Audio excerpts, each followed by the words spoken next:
अस्सलाम वालेकुम। साल दोम उर्दू अदब। हमारा आज का लेक्चर मुफ्ती मोमिन खान मोमिन की गज़लियात की तफ़हीम व तशरीह है। सबसे पहले आप मोमिन खान के बारे में देखिएगा। नाम उनका मोमिन खान है और तखल्लुस भी मोमिन, यानी पूरा नाम मोमिन खान मोमिन। ये दिल्ली के मुअज़्ज़ज़ घराने में पैदा हुए हैं। ग़ुलाम नबी खान इनके वालिद नामवर हकीम थे। इनकी इब्तदाई तालीम अरबी में शाह अब्दुल कादिर से, उसके साथ साथ इन्होंने जो मुरवजा उलूम थे, इल्म नजूम है, रियाजी है, तीर मौसीकी, यानी इन तमाम चीज़ों में जो कि उस वक्त राइज थे, सारे के सारे अलूम इन्होंने सीखे हैं। शायरी की तरफ ख़ास लगाव था। शाह नसीर से ये सलाह लेते थे।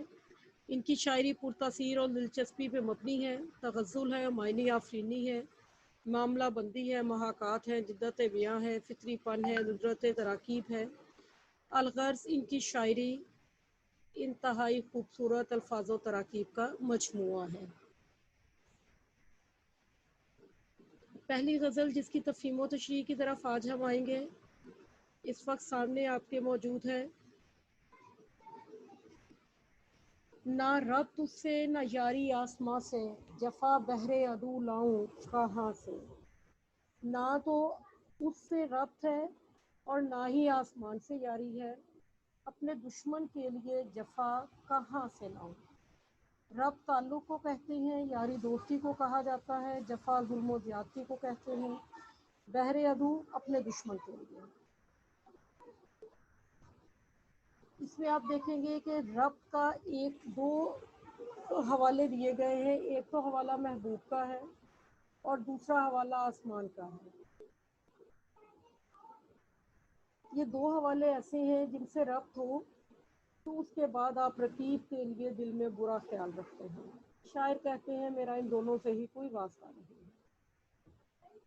अब आसमान के हवाले से ज़हन में रखिएगा कि उर्दू शायरी का ये एक दरीना नज़रिया है कि आने वाले मसाइब का सबब आसमान होता है। मतलब ये है कि अल्लाह ताला की तरफ से जो मसाइब आते हैं उसके लिए बज़ाहिर लफ्ज़ आसमान इस्तेमाल कर लिया जाता है कि सारी मुश्किलात आसमान की तरफ से आती हैं।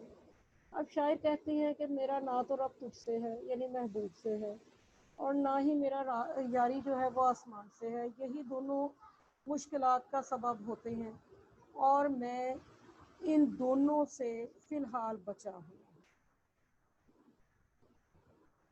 जब ये सब कुछ है तो फिर मैं अपने रकीब से दुश्मनी या जुल्म कैसे करूँ। अगर आसमान दुश्मन हो तो फिर महबूब की दुश्मनी का कोई ख़दशा नहीं। इसी तरह अगर महबूब से वास्ता हो तो आसमान को दुश्मनी की ज़रूरत ही नहीं पड़ती। इस शेर में शायर ने अपने दुश्मनों की ज़्यादतियों और नाइंसाफ़ियों का जवाब वैसी ही दुश्मनी से देना चाहा है। हकीकत ये है कि शायर जो है वो सुलहजू है, चनाचे वो किसी पे भी जुल्म और ज़्यादती नहीं कर सकता। शायर कहता है कि इसलिए मैंने अपने महबूब से भी रब्त नहीं रखा, आसमान से भी यारी नहीं रखी, चनाचे अब मेरे दिल में अपने रकीब के लिए भी किसी किस्म की कोई बुराई नहीं है। महबूब से वास्ता गालिब कैसे बयान करते हैं, ये फितना आदमी की खानाए वैरानी को क्या कम है, हुए तुम दोस्त जिसके दुश्मन उसका आसमां क्यों है। यही कैफियत शायर ने यहाँ पे बयान की है कि मैं क्योंकि इन दोनों से ही ताल्लुक़ नहीं रखता, चनाचे मैं किसी हद तक सकून में हूँ। दूसरा शेर है, ये हालत है तो क्या हासिले बयां है, कहूँ कुछ और निकले कुछ ज़ुबां से। अगरचे ये हालत है कि मैं कहना कुछ चाहता हूँ और ज़ुबान से कुछ और निकलता है, तो बयान करने से क्या हासिल है। उर्दू शायरी में महबूब जो है वो एक बावकार शख्सियत है। एक ऐसी शख्सियत है जो कि जुल्म सितम ढाता चला जाता है, जिसके जुल्म सितम बेपनाह है। उसकी मौजूदगी में शायर अपनी ज़ुबान नहीं खोल सकता, और अगर कुछ कहना चाहे तो उस सूरत में उसकी ज़ुबान से रहता कुछ, निकलता कुछ और है और वो कहता कुछ और है।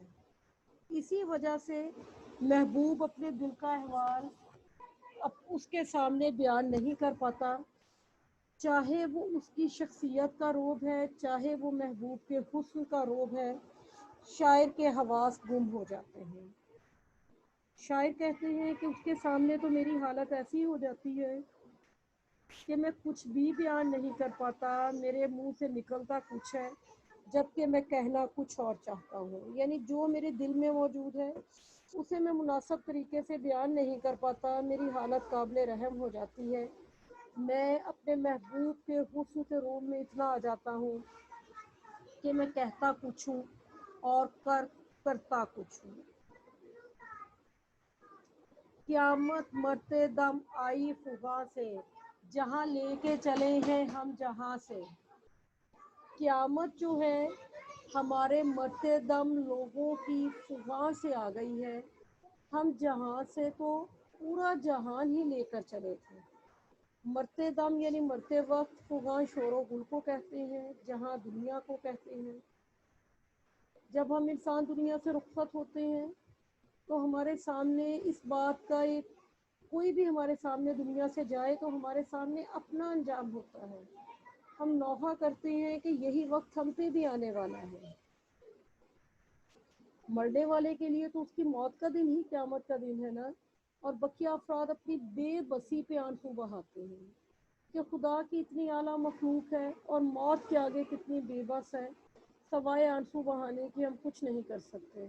और जाने वाला अकेला दुनिया से जाता है, ना उसके कफन की जेब होती है, ना उसके रिश्ते नाते साथ जाते हैं।